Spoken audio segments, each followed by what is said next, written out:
I'm on some underdog shit while people are running around wearing LeBron and Steph Curry jerseys. Let me say it one more time for the kids in the back. I'm on some underdog shit while everybody else is wearing jerseys of winners to make them feel like a winner.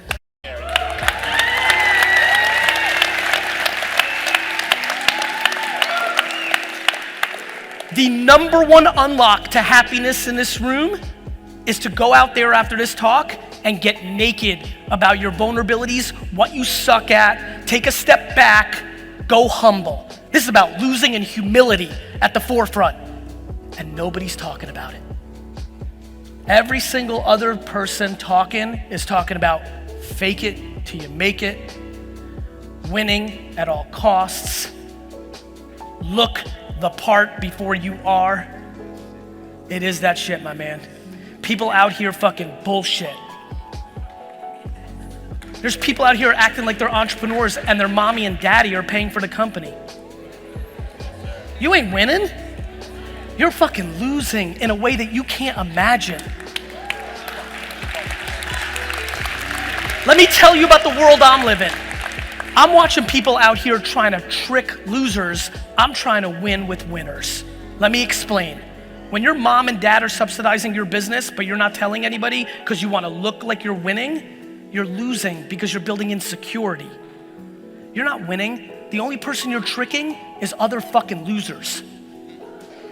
My friends, this is real talk. I'm coming here Jersey because I'm fucking from here and I want people to be happy. Please, and I mean this, especially up there, what's up? Please do not confuse the last 15-minute rant with audacity or bravado or ego. Please just know that's my communication style and reread the words when you get back home. This is about love. I'm trying to get people to win. I'm watching real deep sadness, and it's not because of social media. Social media is not making you sad. Your insecurity is making you sad. I love you back. And that's it. And even winners overextend themselves, raising too much capital to take it to the next step, and then they get caught because even with the winning, they still haven't closed the insecurities. It's about insecurity. How did it get there? How did it get there? And I'm just trying to really put pressure on this conversation. I really am. Nie za что. Listen to me. I'm fucking mixing up Russian and English now. Listen to me. Slushai. Fuck. Listen, my friends, I'm serious. This is super important to me. Like, you know, it's funny when I'm in a zone like this and it felt good all day and I knew this was gonna go well. When I'm in a zone like this, it's like, it's hard for me to get excited to give you the tactics. You know, it's hard for me to tell you like how to use Instagram stories or why LinkedIn Organic's on fire or how you have to get over yourself and start a TikTok account. It's the only place that you can get to 500,000 followers for free, quick, for no reason, on some luck shit by one viral video. It's hard for me to get going on that shit. It's hard for me to get you to understand that if you literally text every person in your phone right now and ask for help and have the humility and show that vulnerability, good shit can happen. It's hard for me to give you those things because you won't do them if you don't address the shit I started this talk with. And the reason I'm talking that, my man, is because I've been doing this for a minute. The reason I'm showing you guys videos of 2009, bad haircut, fat me, is because that dude was saying the same shit I'm saying right now. There was less eyes on me, but it's been the same shit. And it's always gonna be the same shit. There's no hack. There's no passive income. Let me say it one more time. There's no passive income. There's no system. There's no system that's gonna allow you, if you're making money, you gotta watch your money. What are you gonna lay on a beach and something's gonna be, an algorithm and system are gonna take care of it? Even fucking when people do real estate well, you think that's passive? Tell people that own real estate how passive it is when there's a fucking leak in the bathroom. Or when the maintenance man quits. Both my dad and I and my brother and I really believe what I'm about to say is true. I got very lucky, they got very lucky, that deep, deep, deep down, we chose love over money. And this is just the truth, which is why I'm willing to put it on film. I was the alpha player in both of those relationships, and I don't care about money as much. There's only one way to make a family business successful. It's one or both people have to care less about money. Only way. It just comes by. My brother cares less about money. And that's why it works. A lot more. And that's okay. It's okay to care about money. It's okay to not care about money. It's just understanding that that's the game. The only reason me and my dad and me and my brother succeeded was I left money on the table, 100%. That's the truth. And I'm not saying that like I'm an awesome guy or that they're bad. It's just the truth. So you're happier. And listen, and they're happy in their thing. It's just, that's exactly right. It's self-awareness. I didn't know it when I was doing it with my dad. I kind of knew it when I was doing it with my brother. I definitely now know it and that's the thing for a lot of you, you're also young, like, it's cool to like grow and become, I didn't have the luxury of living in this world that you guys live in. There weren't people like me talking about emotional intelligence around business. This was, and so I'm excited, when that young man's like, you really, like, when I hear that, like, I've been watching you for 3 years, you really changed my mindset.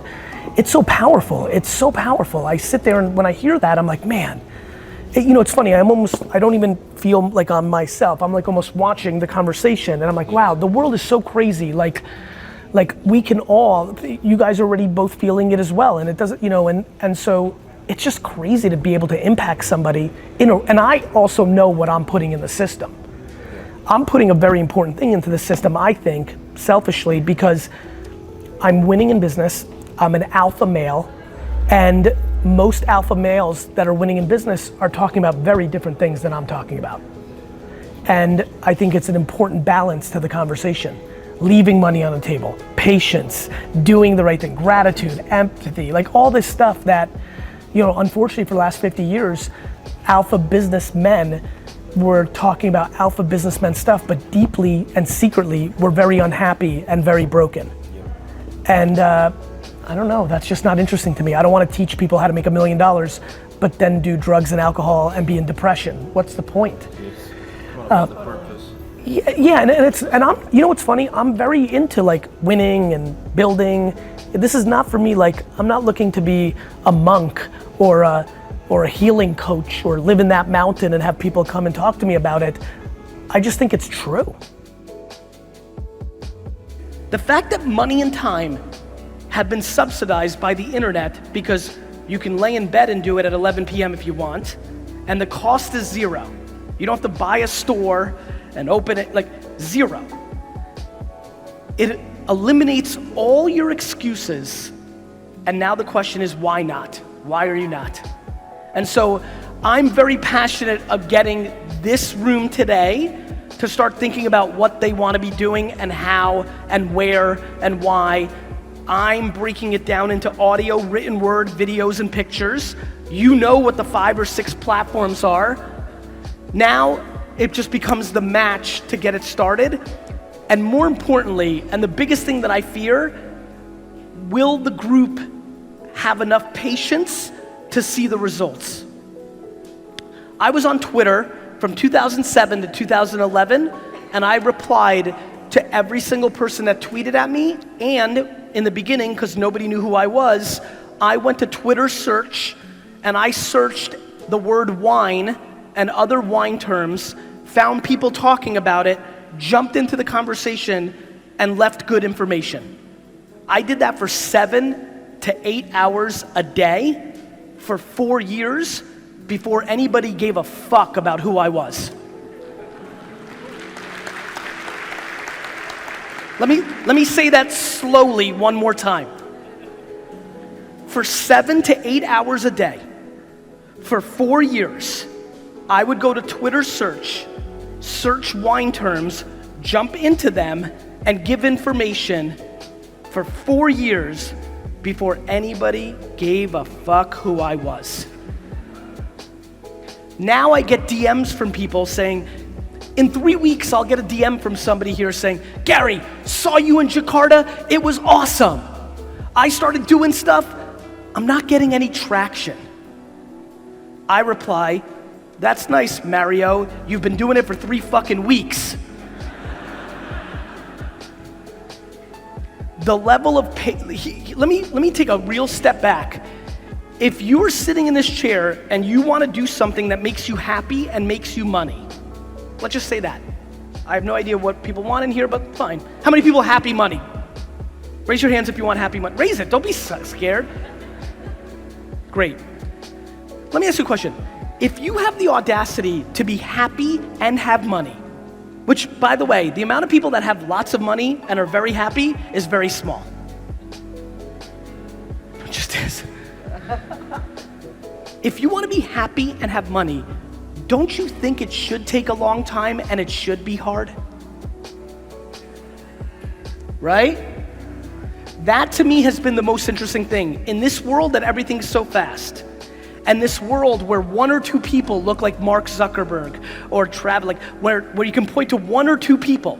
You know, I don't know if you heard, there's 7.7 billion of us. But because you can point to 1 or 2 people that got it fast and a lot, all of a sudden everybody thinks it should be fast and a lot.